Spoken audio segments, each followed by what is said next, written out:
Hi, everybody. This is Morgan with Splendid Yoga. I'm here with Ashley DeLuca. She is an email marketing strategist. She's going to tell us what that means, why it's relevant to you, and how to make money from it. So, Ashley, give me your story. How'd you get into email marketing? Oh my God. Well, thank you so much for having me. I'm seriously so incredibly excited to be here with you guys today. And gosh, my journey actually started back when I was around 14 years old. I started creating websites from library books and a laptop that I bought with babysitting money. And so I was very ambitious. As a 14-year-old, my mom was super confused, had no idea what I was doing, but she's like, it doesn't look bad, so I think we're okay. So I started creating these websites and just doing it all for fun. And as I was going through life, I was like, man, okay, cool. Like I want to check all the boxes. So I went to college, I got a corporate career, and I got really stuck trying to climb that corporate ladder, being so incredibly young. So I'm 26 now. And as I was going through that, I was like, well, what the fudge tickles? Like I have the experience. It's just not in a job or like necessarily in the way that most people are wanting, right? So what ended up happening is I ended up starting my first little baby business after sitting down with my best friend Cece at Panera. And she's like, you can just like do it all by yourself. And I was like, what? This is like a thing? I can actually do that? So I started building websites. And one of the things that people kept asking me about was inputting their email forms. And I was like, this is so dumb. I don't even read my emails. The only time I really read my emails was when I was back at 14 years old, when I was pen paling people from all around the world for fun. And I was like, this is so silly, like whatever. So I just would input the forms, I kind of take a look at it, and it kept coming up in conversation. And I was like, what is this? Like, why are all of these small business owners using email marketing?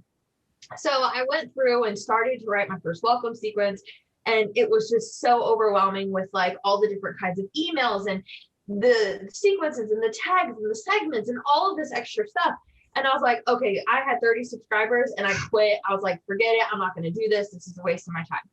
6 months later, I decided to come back into it. And I was like, you know what? I think there is an easy way for us to simplify this. Like, there's got to be a way. And my brain naturally works in more of a simplified approach of like taking something super complex and be like, this is what you really just need to do. So let's just focus on this.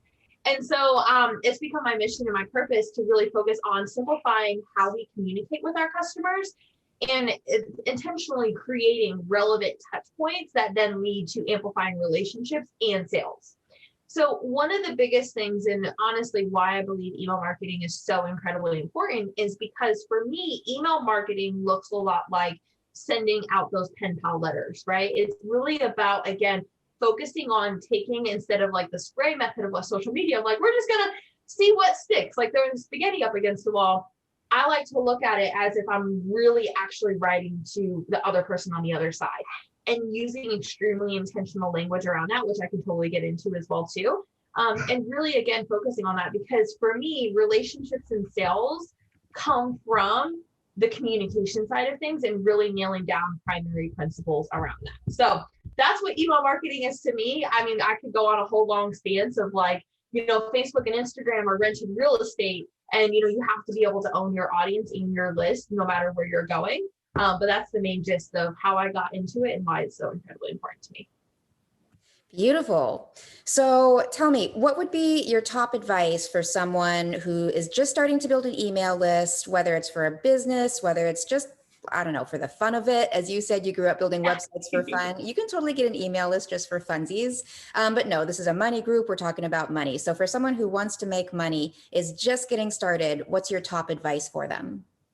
Okay, so the very first thing that you want to make sure you're doing is to create a plan that sets you up for success when it comes to consistency.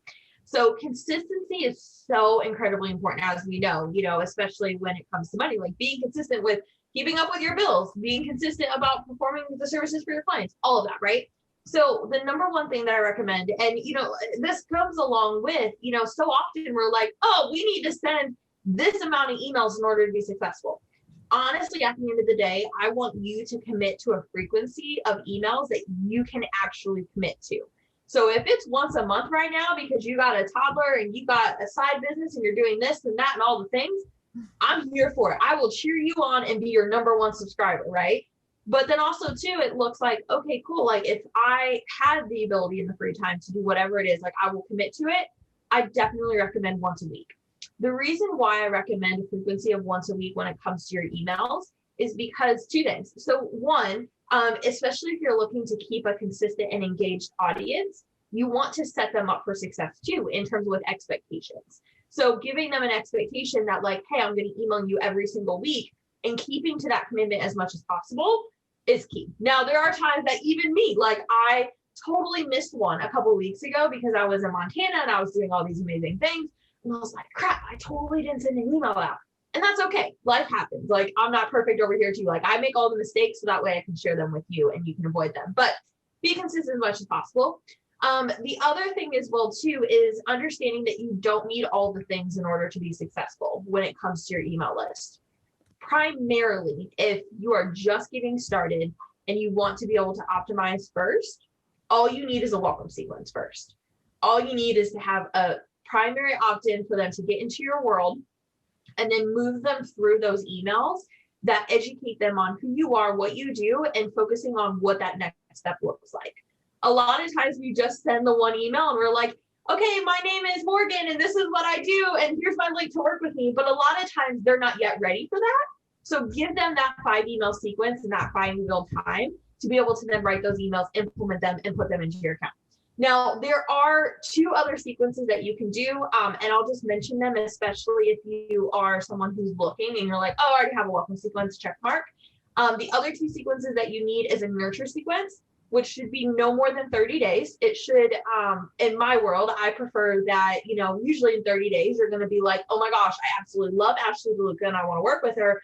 Or you're on the flip side and you're like, this girl is way too much. I don't really like her obsession with avocados and sea turtles. She is not for me. So like during that time, I like to use the approach of jab, jab, jab, right hook, which is like a value, value, value, and then a pitch email.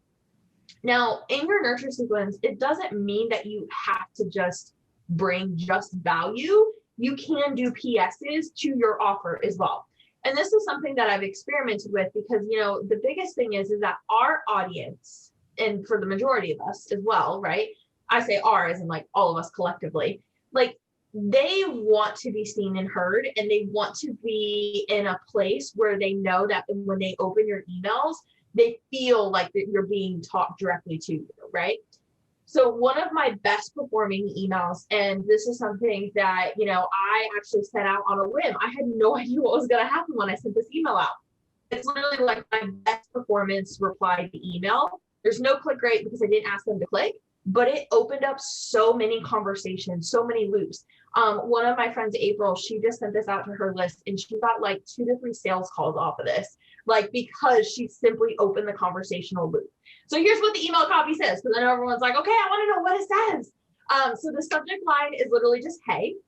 And the reason why that works so well is because it's a conversational headline or subject line rather, that you would send if you were sending your best friend something. Like when I think about when I, talk to my VA or if I'm talking to somebody else, like I try to be a little bit more descriptive, but usually you can just say, hey, and that's be like, hey, what? Like, what's going on? Okay, cool. So then that automatically brings that guard down because each of us have a spam filter in our own heads. And when you think about that, like we're trying to get past that. We're trying to get past the whole like, ooh, what's she trying to do? Like, what's going on? Are they just trying to pitch me? Or just like, is this genuine? And so when you can get past that spam filter, that's when it actually links to your memory storage and all of that amazing stuff. But anyways, so the actual copy. So the actual copy said like, hey, Ashley. And then it said, what you up to this week? Is there anything I can do to support you? Just let me know. And then I put like a little blue heart. And then I said, your friend, Ashley. And that email alone sparked so many replies. And then I also jumped it over into my Facebook group at the time. And I was like, send this email out. Tell me what happens. Like, is it just me?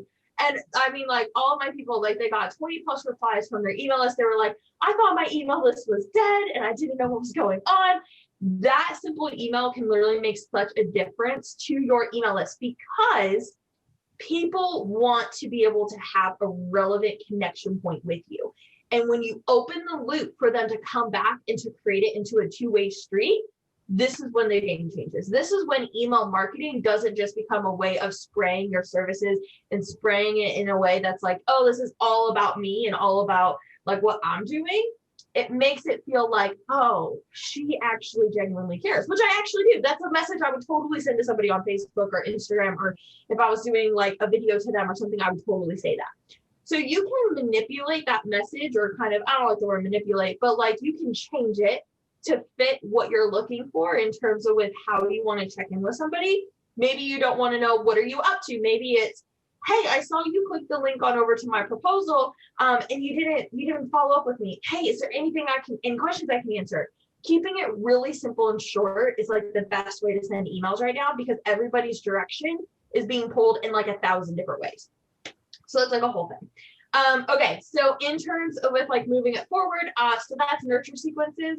The other underrated sequence that a lot of people don't have are fulfillment sequences. Now, this is where you create retention. This is when you create upsells. This is when you can take it to the next level of being able to set up your people for success. Now, usually fulfillment sequences work really well for more of those passive offers like courses and like even for group coaching programs and things like that, where it's not as one-on-one. One-on-one, it comes a little bit repetitive. I usually will do one-on-one fulfillment sequences for like the first month to kind of like onboard people, but you may already have that in like Dubsado, or you may already have that in somewhere else as well too. So just taking a look at like, okay, cool, what makes the most amount of sense? And then understanding that like after someone's purchased something from you, how can you then set them up for accountability and success to then upsell them into the next one? So that's really incredibly important.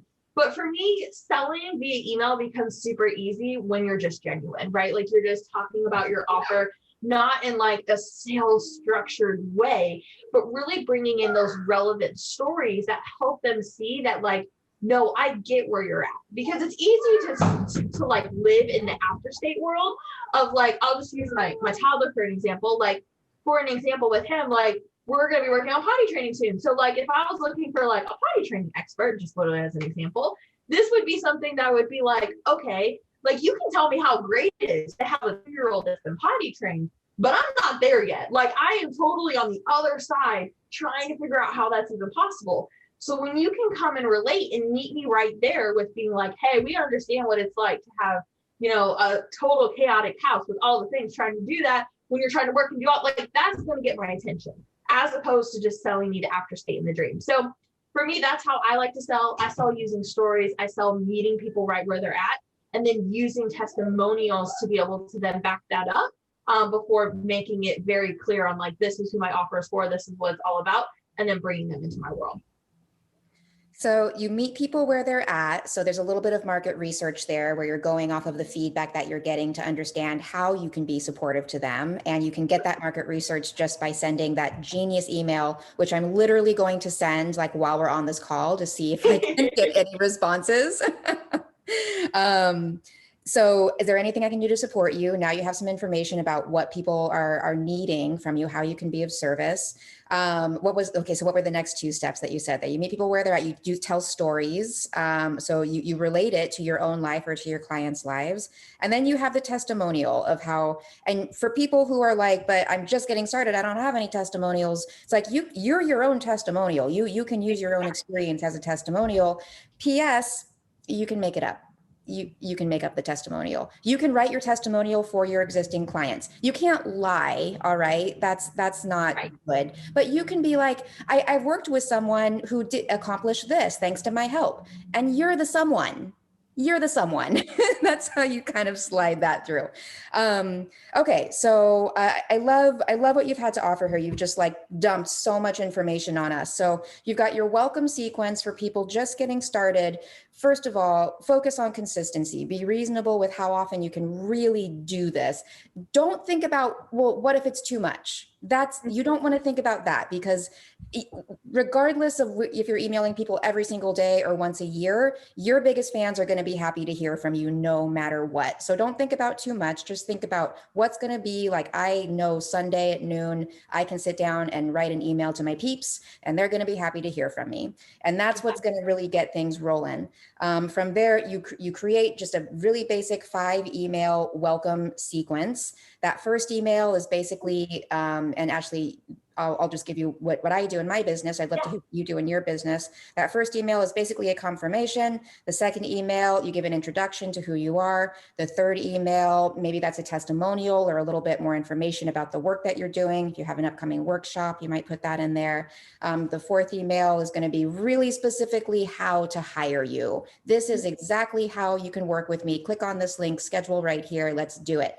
And then there's, was that 4 or 5? There's some sort of other value. You're on 4, yes. 4, okay. So before you send that hard sell, there's some sort of value-based system in there. So something that's like a resource, an essay that you've written, a link to a blog post, a link to a podcast. It doesn't have to be your stuff. You could link to someone else's stuff if you make it relevant to your work, so that when you get to the hard sell, people are like, yeah, their defenses are lower. There's an element of trust there because you've already provided a service, just for, the thank you of them wanting to keep in touch with you.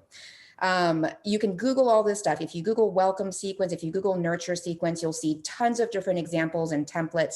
You can work with someone like Ashley, who will tell you everything you need to know. Ashley, tell us more about your business. How does your business work? How can we hire you?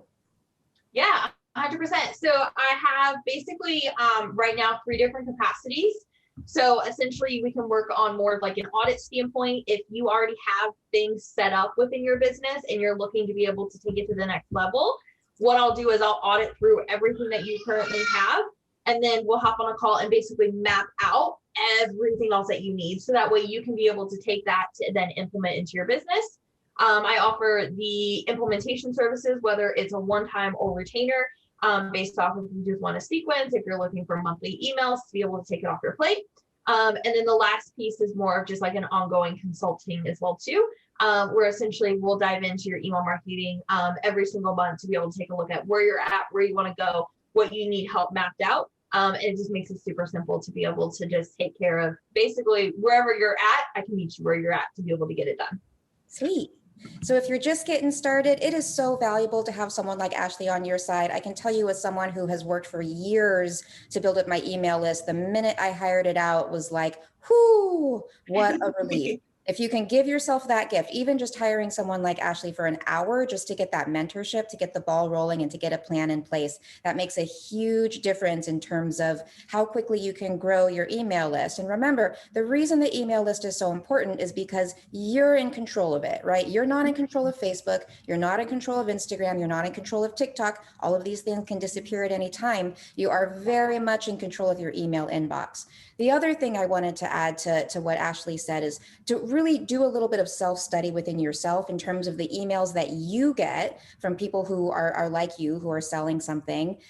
What gets you to buy? What gets you to like open that email first? Like I have a few coaches who, when I see an email from them, it doesn't matter what it is, what the subject line is. As soon as I see it, I open it because I know there's going to be something valuable in there. And that's the kind of trust that you want to be cultivating with your audience, that when they see your name come up in their email inbox, even if they know it's a group email going to thousands and thousands of people, they want to know what you have to say. So notice the type of interaction, the type of work. If it's you like the long form essays, write the long form essays. If you like really short things, do that. If you like links to tons of stuff, start a link newsletter. Do the stuff that you enjoy, and that's what will help you lead to consistency in keeping up with your email list, which is what's going to help you make money when you make that hard sell. Ashley, thank you so much. You are a wealth of knowledge and a ton of energy. You are the mother of a toddler, and you've got that like coffee energy where you're just like, I'm doing it. I'm doing it. And you're doing great. I love it.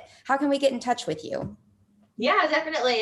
So I am hanging out a lot over on Instagram. So you can just give me a follow over at instagram.com/Ashley K. DeLuca. And then you can also check me out on my podcast as well too, which you can find out over on my website, which is ashleykdeluca.com.